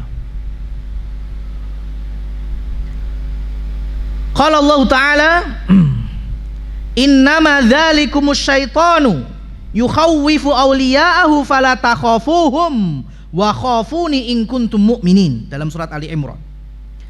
Allah berfirman, sesungguhnya setan ya itu menakut-nakuti kamu ya, fala takhafuhum ya. Jadi setan itu menakut-nakuti para auliyanya ya. Jadi ketika kalian merasa takut, itu bisa jadi datang dari setan atau dari wali-wali setan, maka Allah berfirman, fala takhafuhum, janganlah kalian takut kepada mereka, fakhafuni, takutlah kepadaku. Dan ditutup dengan in kuntum mu'minin, kalau kalian benar-benar beriman. Nah, nanti silakan dibuka surat At-Taubah ayat 18. Itu kaitannya erat dengan surat Al-Jin ayat yang 18 juga. Sama-sama ayat 18, tapi satunya surat Al-Jin, satunya surat At-Taubah. Kalau di dalam surat Al-Jin, Allah berfirman wa annal masajida lillah, bahwasanya masjid-masjid adalah milik Allah. Di ayat 18 surat At-Taubah, Allah Subhanahu wa ta'ala berfirman, innama ya'muru masajidallah, sesungguhnya orang-orang yang memakmurkan masjid Allah. Ini Allah menggunakan lafadz ya'muru, memakmurkan. Maka tolong jangan dihilangkan kepentingan dan profesi kesibukan yang itu ngurusi masjid, takmir, jangan dirubah, karena itu istilah yang menyerap dari istilah Qur'ani ya. Sekarang kan rada enek jadi DKM itu loh mas, Dewan Kemakmuran Masjid. Takmir itu lebih bagus karena lafadznya ya'muru masajidallah ya. Jadi Allah memberikan syarat, ketentuan kalau pengen memakmurkan masjid Allah, karena masjid itu milik Allah. Kalau sampean punya rumah, manajemen sistemnya yuk ala sampean kan, karena rumah-rumah sampean. Ada yang punya warung, kios, perusahaan, manajemennya by siapa? Ya by sampean ketika menjadi ownernya yang punya. Tapi kalau masjid, tanya kepada pemiliknya, manajemennya, sistemnya, tanya kepada pemiliknya. Siapa? Allah Subhanahu wa ta'ala. Allah menyebutkan ada 5 ya, ya'muru masajidallah. Yang pertama adalah man amana billahi wal yaumil akhir. Pertama dan kedua, orang yang beriman kepada Allah, orang yang beriman kepada hari akhir. Artinya orang yang paham rukun iman, konsekuensi dengan rukun iman. Wa aqamas shalah, yang mendirikan sholat yang nomor 3-nya. Jadi milih takmir bukan karena jabatan ketokohan di masyarakat, karena punya titel di pakaiannya, punya jabatan di lokasinya. Jangan. Terkadang saya sholat melihat struktur takmirnya, tanya ke jamaahnya, ini bapak ini mana? Nggak tahu, satu nggak pernah sholat kok. Ini nggak pernah sholat dijadikan takmir. Ini berarti melanggar ketentuan Allah sudah. Man aqamas shalah, yang mendirikan sholat, bukan karena senioritas, jangan. Bukan karena rumahnya terdekat dengan masjid, jangan. Wong terkadang paling cedak yo adzan ra budal kok, komat juga nggak budal. Ada lagi yang lebih lucu, takmir ini, loh bapak ini kok nggak kelihatan di mana? Oh iya Ustadz, ini nggak pernah sholat di sini, sholatnya di masjid yang lain. Dadio takmir masjid lain mas, ojo jadi takmir masjid sini. Paham? Ada yang seperti itu. Namanya ada di struktur takmir masjid A, tapi nggak pernah sholat di masjid A. Sholat dia, tapi di masjid B. Maka jadi takmir masjid B. Jangan jadi takmir masjid A. Gitu kan, simple kan. Man aqoma sholat, yang sholat bukan karena senioritas, bukan karena tuanya. Imam itu umur kan kesekian. Ya ummukum man aqra'akum bi kitabillah. Yang menjadi imam orang yang paling paham dengan kitabullah. Oh, ternyata lebih dari satu. Ada 2, ada 3 orang yang podo-podo paham Qur'annya, sama-sama banyak hafalannya dan tahu kandungannya. Berarti yang paling a'lam wa afqah bisunnati Rasulillah. Baru kedua, yang paling paham, paling ngerti ajaran-ajaran Rasul sallallahu alaihi wasallam. Seri lagi nih, sama levelnya sama. Baru masuk yang ketiga, mana yang lebih dulu hijrah. Ini kalau versi Rasulullah. Kalau versi kita berarti ya mana yang lebih dulu masuk Islam. Mungkin ada salah satunya yang dulunya mantan musyrik atau kafir, non muslim. Sama-sama ya, sama-sama muslim dari lahir, sama-sama belajar bareng, macam-macam sudah. Maka baru keempat, mana yang lebih tua secara usia. Di umur masuk, tapi bukan nomor pertama ya. Itu yang ketiga, aqamas shalah wa atuz zakah, orang yang mengeluarkan zakat. Kalau masuk kriteria ya. Kemudian waman lam yakhsha illallah, dan yang terakhir adalah takmir adalah orang yang tidak takut kecuali kepada Allah Subhanahu wa taala. Tapi hati-hati ya, takut itu bukan kemudian digebiah uya. Nanti ada takmir ya, ketemu ula wedi ya, dijegoki guguk takut, antum bully Pak takmir nggak boleh takut, mbek ula wedi, mbek guguk ngalih melayu. Takmir itu tidak ada yang ditakutkan kecuali takut kepada Allah Subhanahu wa taala. Wah, repot lek gini, Mas. Ya. Karena kita akan masuk ini bahwa takut itu ada yang sifatnya tabi'i, naluri, fitrah, bawaan dari sononya. Kalau kita ini takut sama binatang buas. Kita ini takut dengan ular takut, macan takut, harimau takut. Sebagian dari kita mungkin guguk takut. Ya. Ini takut yang diperbolehkan, ini malah nggak dosa, mubah. Jangan dikaitkan takut naluri dengan tauhid. Karena kalau keimanan dinilai dari sudut pandang keberanian dengan level binatang buas, maka manusia paling bertauhid di muka bumi ini adalah Tarsan. Iya no, ya kan? Tarsan macan dikeloni, ulo dilus-lus, nggak seperti itu. Ya, karena ada takut yang dianjurkan, takut yang masyru', khauf masyru' atau khosyah, takut kita kepada Allah Subhanahu wa taala. Itu malah dianjurkan. Takut kita melakukan maksiat, takut amal kita nggak diterima, takut azab kubur, siksa neraka, ya, takut melakukan dosa, Allah maha mengetahui, melihat. Wah, itu malah bagus. Innama yakhsyallah min ibadil ulama. Nah, tapi ada takut yang sifatnya sirri. Ini yang disebut takut yang enggak boleh, bahkan bisa sampai ke ranah syirik. Apa itu? Ya ini, takut kepada selain Allah. Ada 3 macam. Khaufu sirri huwa an yakhafa min ghairillah an yusibahu bima yakrah bila sababin dhahirin, wa hadza syirkun kal khauf minal jinni wasyayatini wa ahlil kubur minal amwat. Khauf sirri, takut itu urusan hati apa urusan zahir? urusan hati ya. Awalnya urusan hati, yaitu takut kepada selain Allah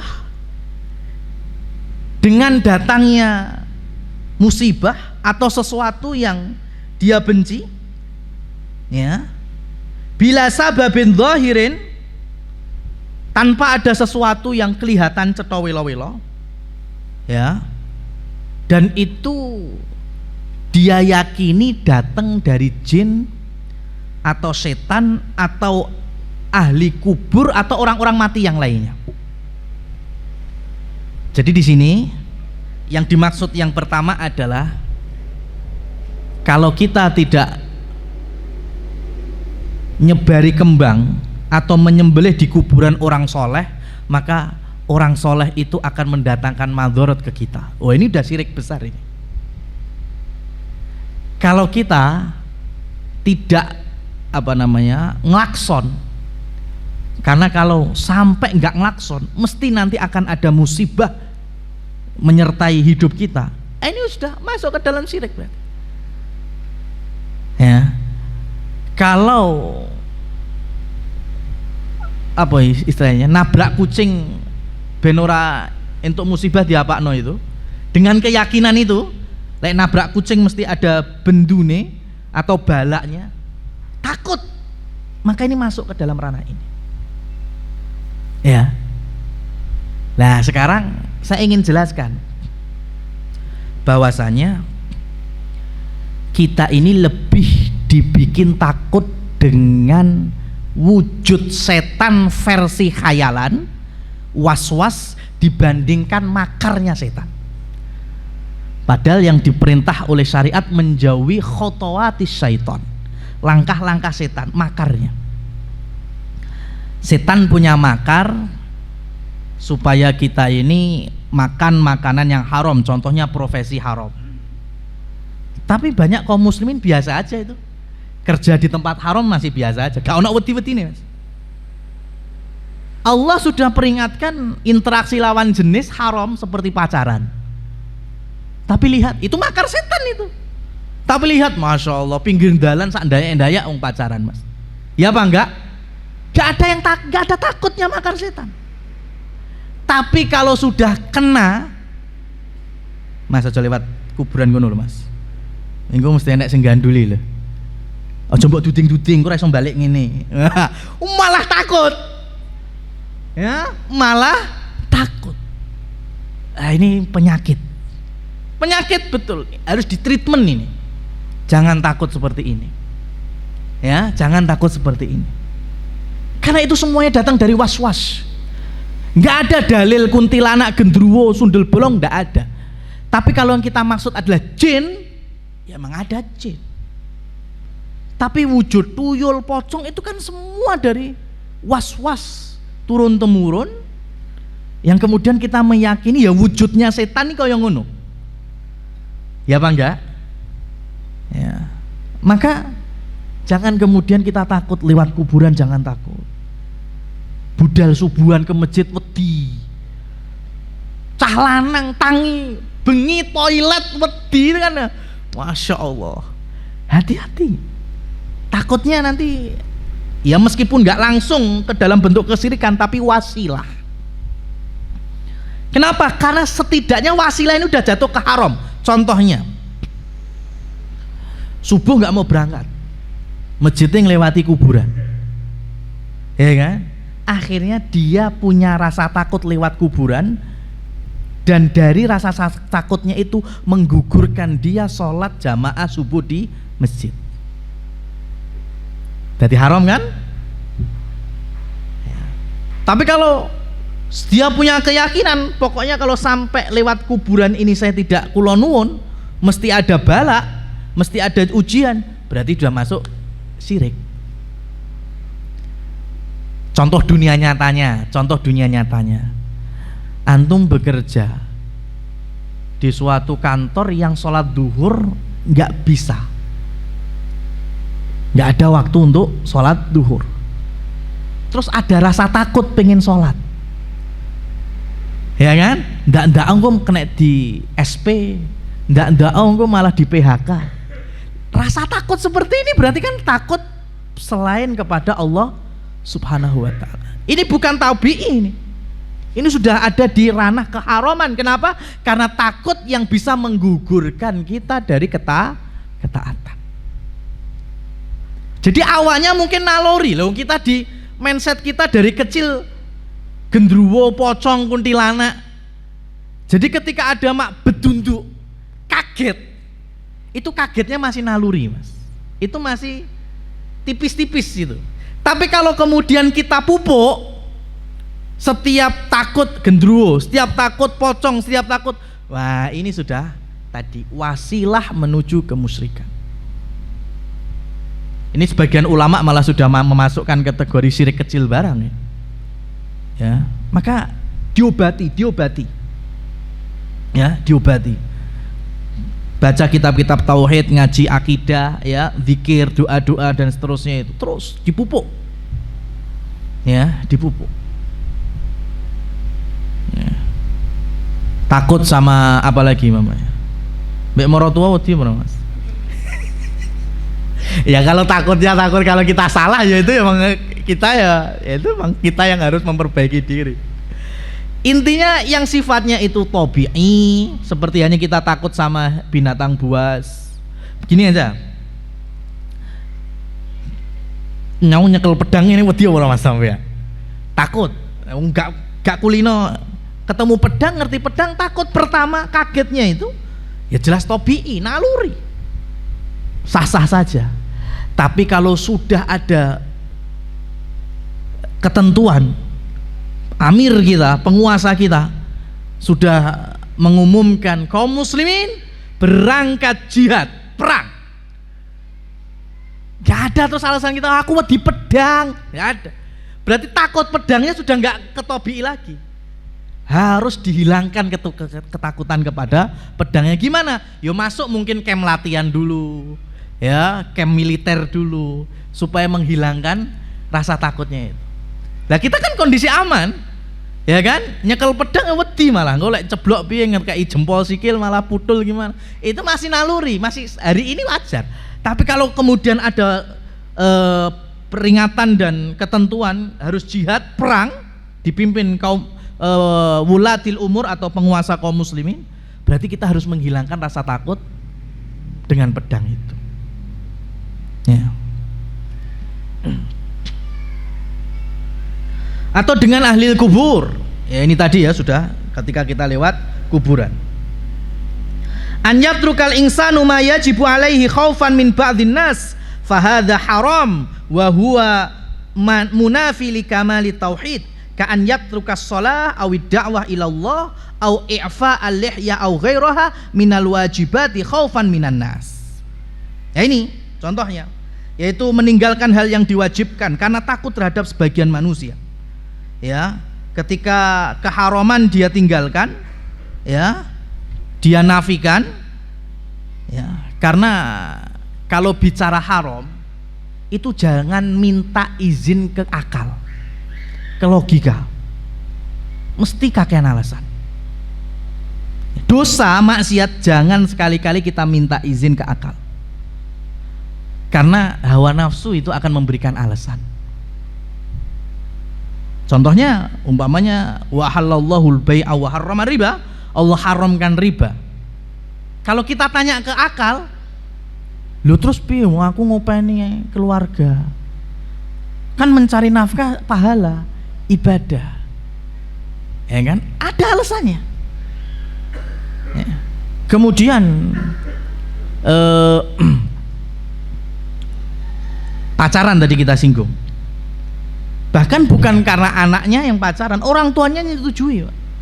Nanti kalau langsung nikah, akad urung tak durunge rong kenal dur piye. Maka biarlah kenal terlebih dahulu, rong minggu rong sasi rapopo lah. Nah, alasannya untuk apa? Perkenalan. Ya. Orang sesuatu yang disyariatkan, dibatasi, kalau kita izin ke akal, karena syariat itu banyak yang tauqifi. Kita tinggal sami'na wa ata'na. Ya, sami'na wa ata'na, kita taat, ya. Kita berangkat atau kita tinggalkan. muslimat dengan jilbabnya, ya, muslimin dengan aksen lahiriah seperti hanya celana dan juga jenggotnya, ya, itu jangan tanya kepada akal, ya, jangan tanya kepada akal.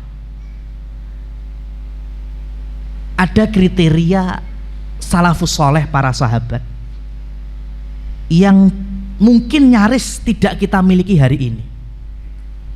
Apa itu? Takalluf. Sahabat tidak pernah takalluf. Sahabat itu tidak pernah membebani diri dari syariat. Kalau wajib jelas itu yo jangankan membebani diri, kudu dilakoni. Sholat wajib harus ngoyo, males harus dihilangkan. Tapi kalau sifatnya seperti hanya contohnya tadi kita bicara menyembelih, contohnya kurban aja, kurban. Rasul karena memang beliau Rasul utusan Allah dan guru untuk umatnya, ya beliau kurban setiap tahun. Tapi kalau Umar bin Khattab nggak setiap tahun kurban.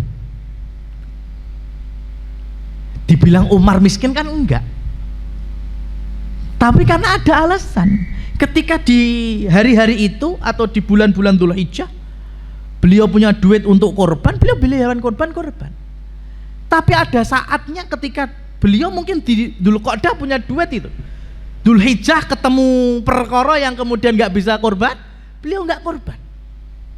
Ini sekelas siapa? Umar.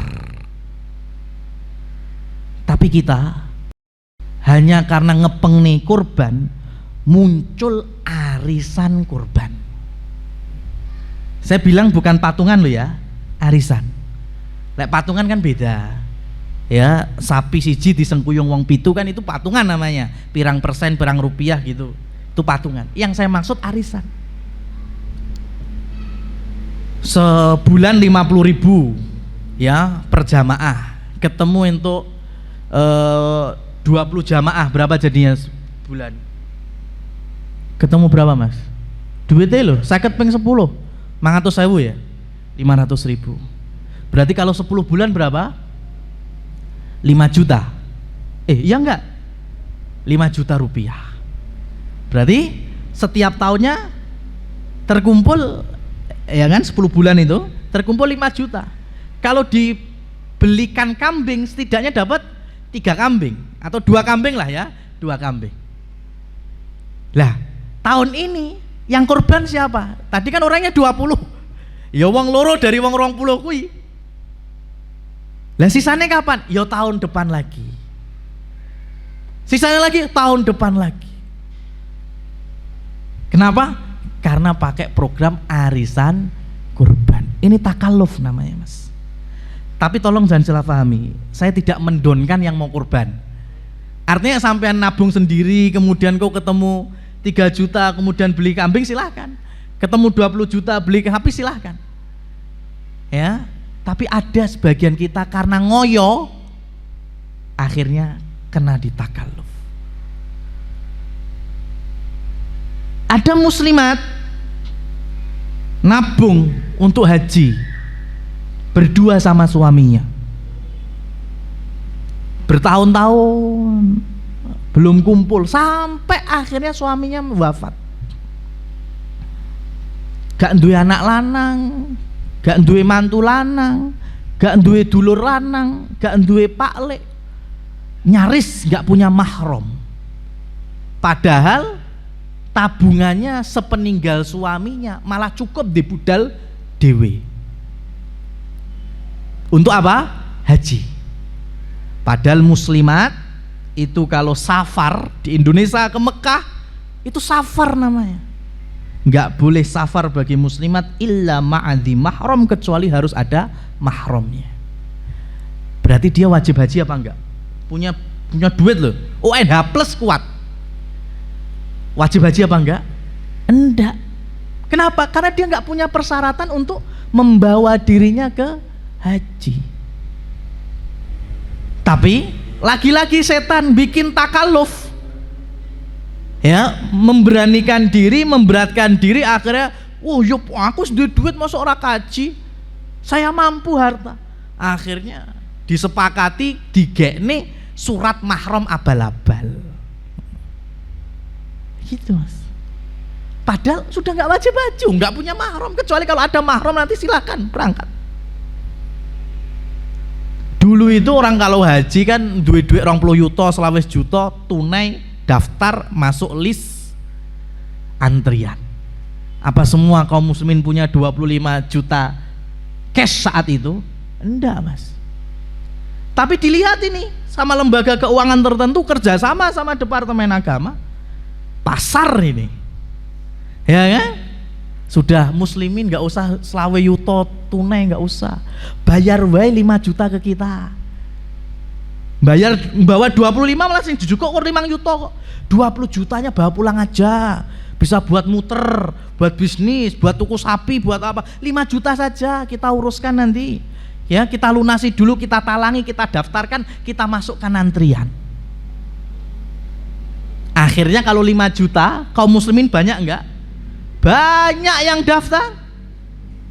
Dengan adanya dana talangan itu, akhirnya antriannya pirang puluh tahun Padi. Di Padi berapa tahun? Bisa 20 tahun, 30 tahun. Itu dari apa? Takalluf. Ya. Maka sekali lagi jangan bicara ke akal kalau dosa maksiat. Ya. Kita tinggal mengilmui. Oh ini. Itu yang disebut dengan takut selain Allah. Ada takut tabi'i, wa wal khauf min aduwin aw sab'in aw ghairi dzalika fa hadza la yadhum. Ada takut yang datang dari musuh, ya, karena mau dibunuh, ya, ada rasa takutnya, atau dari binatang buas, maka hal ini tidaklah tercela. Wa minal khaufi min ghairillah, di antara tanda takut kepada selain Allah yaitu an yadhu'a ba'dun nas indal bab fa'san. Sebagian manusia meletakkan kampak atau senjata, ya, inda sama'i ra'di, ketika ada suara gemuruh, bledek, petir, wa nuzulil amtar khaufan minal jinni, atau ketika turunnya hujan, ya, sebagai bentuk takut kepada jin. Ya, kalau hari ini ada pawang hujan, atau pakai versi ngecep nih lombok, bawang, brambang dikek neng arep omah, ya, seperti itu. Kemudian, ya, wa minal akhta allati taqa'u indal kubur, ya, kesalahan dari masalah kuburan. Wah, ini masya Allah. Membangun kuburan, saya ringkas dulu ya.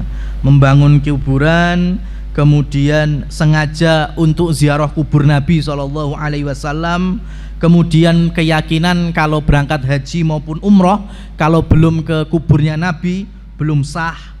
Apalagi wanita, ya, la'anallahu zawaratil kubur, ya, Allah melaknat perempuan-perempuan yang menziarahi kuburan atau sering-sering berziarah kuburan, ya. Kemudian membaca Quran atau tabarrukan atau mengusap-ngusap nisan kuburan, ini bagian dari kesalahan di dalam akidah yang ada dalam perkara kuburan. Kemudian yang kelima minal akhta, yaitu ma yaf'aluhu ba'dun nas min ta'liqi tamaim fis sayyarat au ala abwab. Ya, manusia meletakkan beberapa gantungan, ya, jimat-jimat, raja-raja, wifik-wifik di mobil-mobil atau di pintu-pintu rumah, ya, atau naruh Quran tapi bukan dibaca, buat jimat dan lain seterusnya. Maka ini masuk kategori syirik sudah. Dan bagian sihir itu pertama memang tangjim.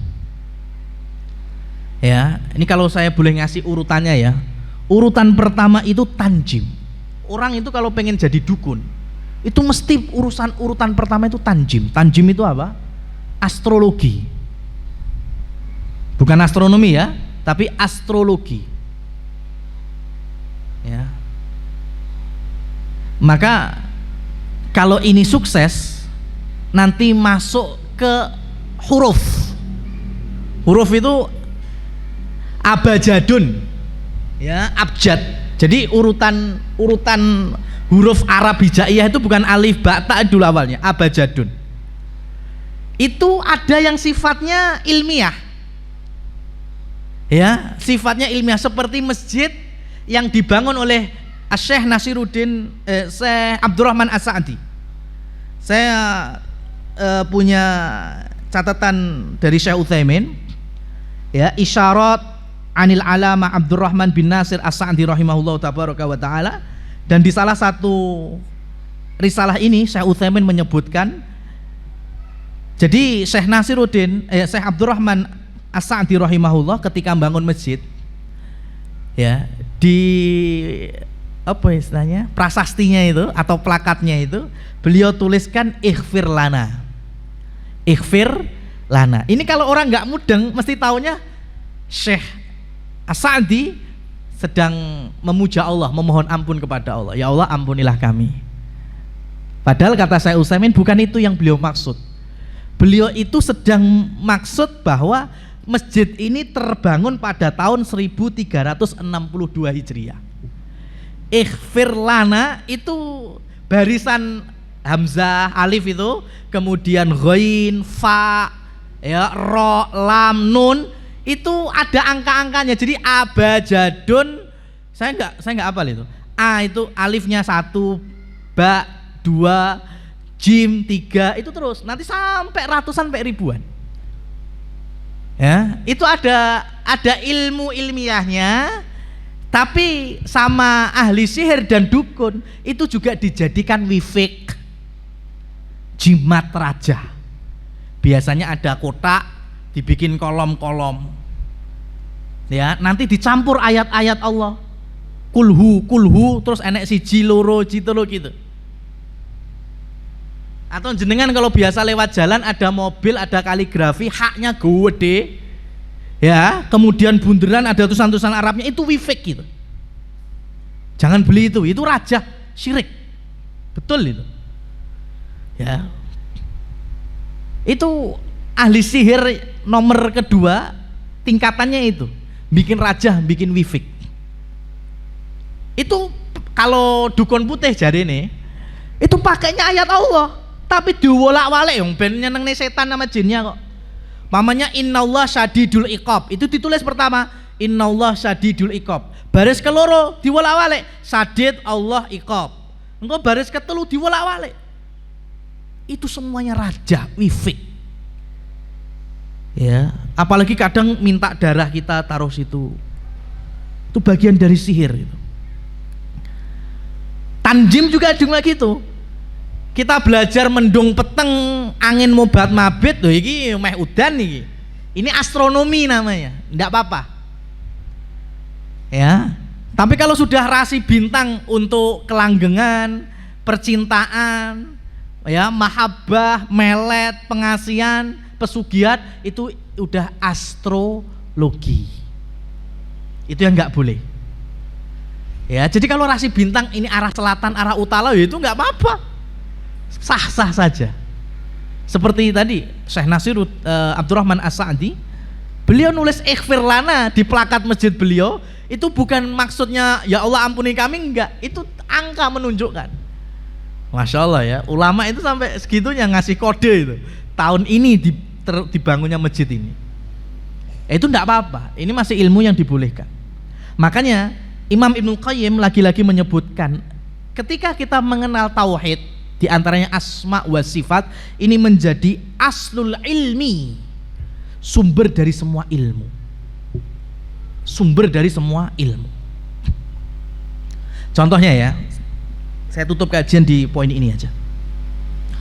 Ketika dari hadis Anas bin Malik, Rasul Shallallahu Alaihi Wasallam didatangi para sahabat ngeluh barang-barang mahal. Ya, kemudian sahabat bilang syair lana ya Rasulullah, ya Rasul, antum aja lah, jenengan aja yang menentukan harga. Kata Rasulullah, enggak, Fa innallah musa'ir. Allah lah yang menentukan harga. Karena Allah yang menentukan rezeki. Wah, ini kalau difahami sama orang kafir mesti nggak sumbut. Kenapa? Karena ada kaidah ekonomi yang namanya murah dan naiknya barang tergantung dengan apa? Ketersediaan. Semakin tersedia barang mesti harganya turun, semakin langka mesti mahal. Pertanyaannya yang nggak mungkin ada jawabannya, tapi kok pas lagi mundak kok kuwabeh roto? Kan supplier bisa macam-macam, bisa dari datang sini datang situ. Ya, itulah kalau kata ekonomi orang-orang Barat menyebutnya ada tangan yang tak terlihat. Ya, mereka menyebutnya hand God, tangan Tuhan. Itu sampai ahli ekonomi begitu. Ya memang Allah Subhanahu wa taala.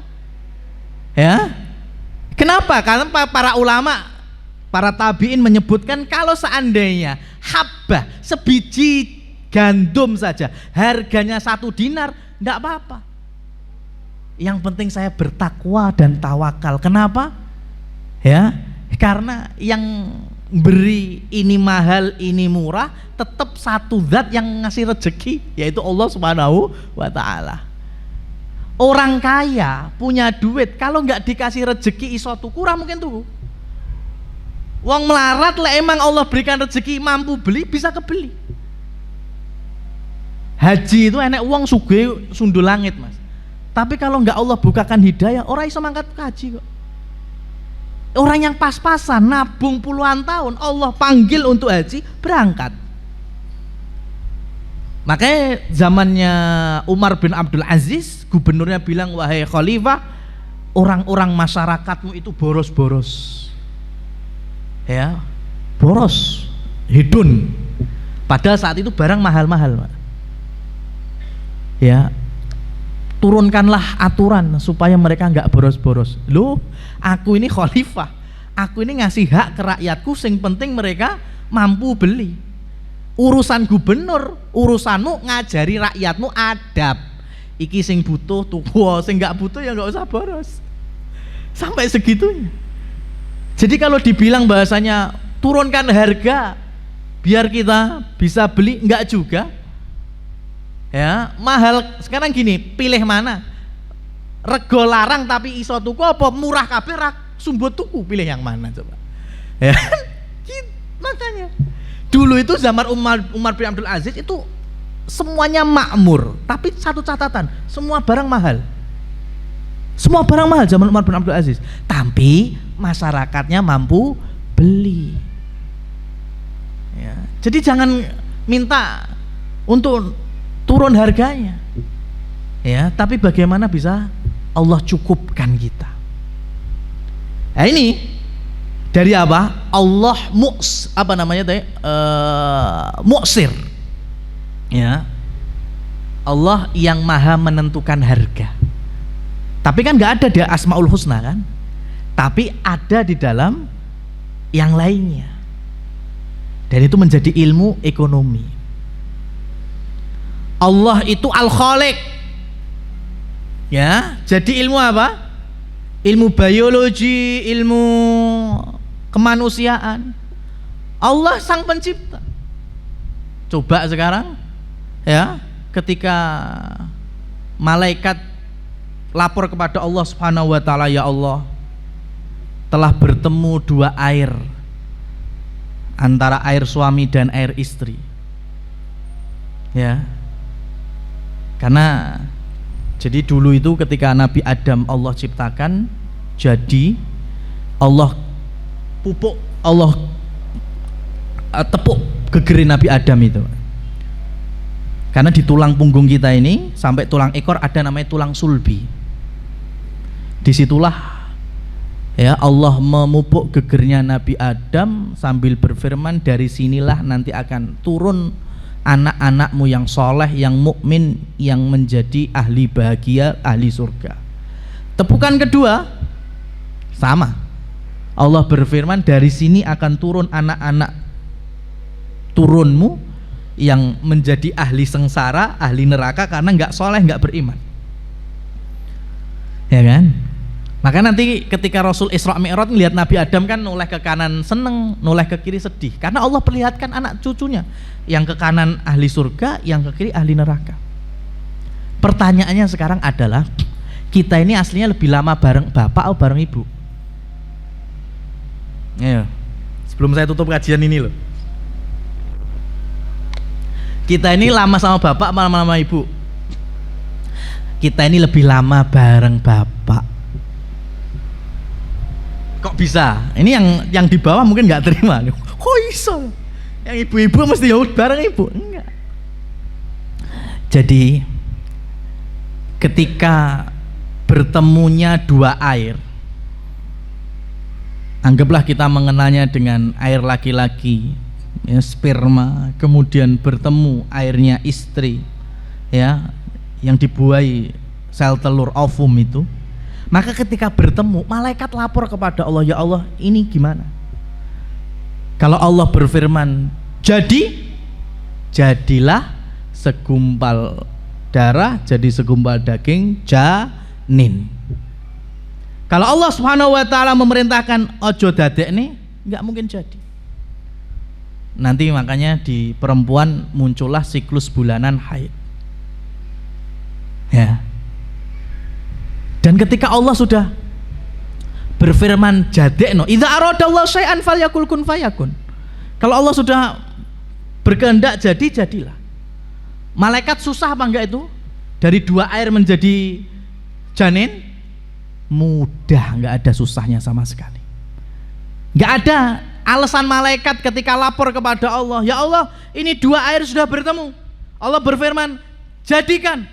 Sebentar ya Allah, ada spiralnya. Enggak ada seperti itu. Ya kan? Enggak ada malaikat yang beralasan susah karena ada sesuatu yang menyumbat, enggak ada. Ya.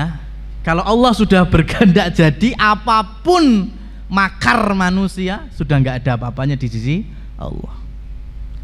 Nah, sekarang kembali tadi. Jadi ketika dari tulang sulbi ayah menjadi sperma, itulah calon kita. Kemudian berpindah ke rahim ibu, maka disitulah kita berpindah dari ayah ke ibu. Dan berapa lama kita bareng ibu berarti? 9 bulan, atau biasanya masyhurnya di kita 9 bulan 10 hari. Ya, kita bareng ibu ya kur sakmono, Mas. Lah sebelumnya kita, saudara kita bareng siapa? Bareng ayah.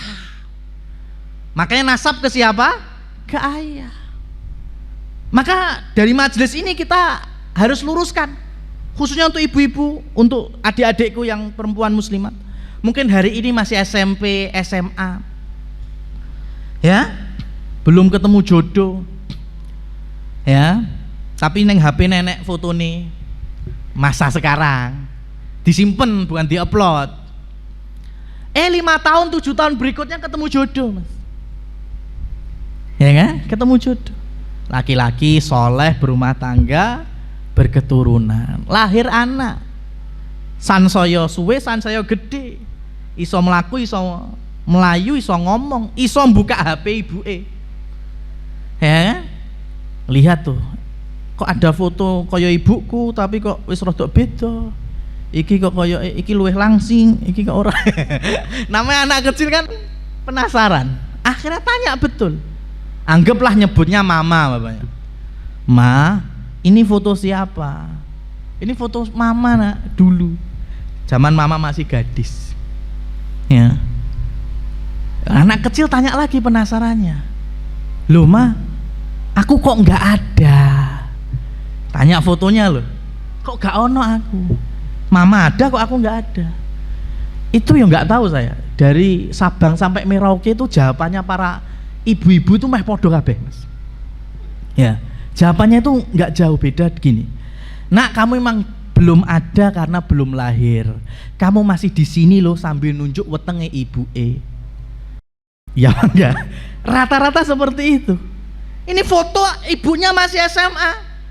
Ibunya masih SMP, lulus SMP itu. Nerangin, nak, kamu belum lahir, kamu belum ada, kamu masih di perut ibu, kamu masih di perut mama. Ini hoak sistematis turun-temurun ini. Harus diluruskan. Ya, diputus mata rantainya. Jawaban yang benar gimana? Engkau belum lahir, engkau belum ada, engkau masih di tulang sulbi bapakmu. Cuma bagaimana bahasanya ya saya serahkan kepada jamaah, ya kan? Ya iya. Ya, kalau bapak kita baru lahir, maka di tulang sulbi bapak kita ini sudah ada calon kita, saudara kita, saudari kita. Nah ini hanya mengenal tauhid asma wa sifat dari Al-Khaliq sampai muncul ilmu ini tadi. Ya, ilmu perkembangbiakan. Makanya benar kata Imam Ibnu Qayyim Al-Jauziyah bahwa tauhid itu menjadi sumber segala ilmu. Wallahu a'lam bishawab. Kita cukupkan. Ya. Insya Allah nggak perlu ada pertanyaan karena sudah masuk waktu zuhur. Iya, nggak usah ya. Emang ada yang bertanya? Nggak ada, alhamdulillah. Fasubhanakallahumma wa bihamdika asyhadu an la ilaha illa anta astaghfiruka wa atubu ilaik. Wa akhiru da'wana anil hamdulillahi rabbil alamin. Wassalamualaikum warahmatullahi wabarakatuh.